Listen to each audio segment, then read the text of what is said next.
Local ট্রেনে তো আমরা সবাই চড়ি এবং ট্রেনের ভেতরে কী ধরনের কথাবার্তা হয় সেটাও আমরা শুনে থাকি। তবুও আমি একটু আপনাদের সামনে সেগুলোই তুলে ধরছি, শুনুন, খুব মজা লাগবে। লোকাল ট্রেনের ডেইলি প্যাসেঞ্জারদের কথাবার্তায় একটা যে আলাদা রকমের রসবোধ থাকে তার কিছুটা উদাহরণ আমি আপনাদের কাছে তুলে দিচ্ছি। ট্রেনের ভিতরে একজন আরেকজনকে জিজ্ঞাসা করলেন, কি দাদা, অফিসে চললেন নাকি? তখন সেই দাদা ঝাঁঝালো কণ্ঠে উত্তর দিল, তা নয় তো কি, সকালবেলায় ভিড় ঠেলে বাইজি বাড়ি যাচ্ছি নাকি। বুঝুন ঠেলা।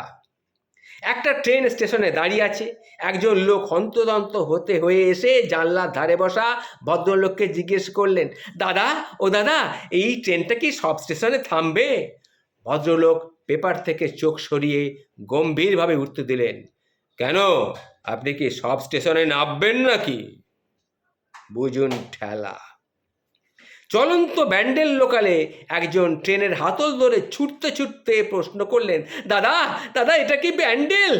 তাৎক্ষণিক উত্তর ভেসে হলো, না দাদা, এটা হ্যান্ডেল। বুঝুন ঠেলা। দমদম থেকে সন্ধেবেলায় নারকীয় ভিড় জয় করে একজন ট্রেনের পাদানিতে কোনো রকমে একটু ঠাঁই পেয়েছেন। গোটা শরীরের 80% দরজার বাইরে ঝুলছে, কেবল এক হাতে একটা হাতল কোনো রকমে ধরতে পেরেছেন।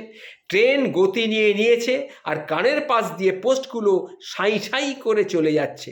ভদ্রলোক চিৎকার করছেন, দাদা, ও দাদা, একটু চাপুন, একটু চাপুন, একদম ঝুলছি যে।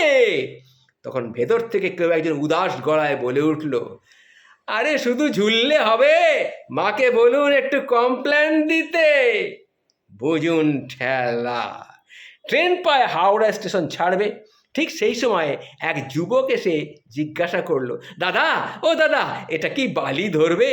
শুনতে পেলাম ভেতর থেকে কেউ একজন বলে উঠল, হ্যাঁ ধরবে, সিমেন্ট লাগালেই বালি ধরবে।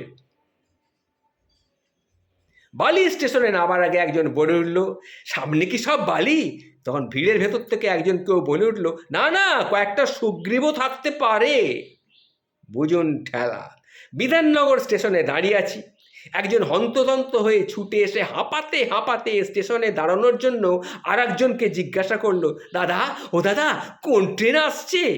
লোকটি নির্বিকার চিত্তে উত্তর দিল, লোকাল ট্রেন।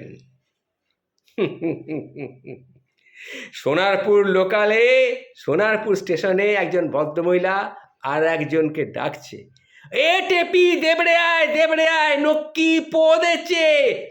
অর্থাৎ কি? সে বলল, এই টেপি, দৌড়ে আয়, লক্ষ্মীকান্তপুর লোকাল হর্ন দিচ্ছে। বুঝতে পারছেন, লোকাল ট্রেনে বা লোকাল স্টেশনে কত কিছু আমরা শিখতে পারি। শেষমেশ মেট্রোর রোজকার একটা ঘটনা বলি। রবীন্দ্র সরোবর ছাড়ার পর শুনতে পেলাম, দাদা, ও দাদা, আপনি কি উত্তম কুমার? তখন সেই দাদা বলল, না, আমি ক্ষুদিরাম। তাহলে দাদা একটু সাইড দেবেন, আসলে আমি উত্তম কুমার, আমার পেছনে মাস্টারদা আর নেতাজিও আছেন।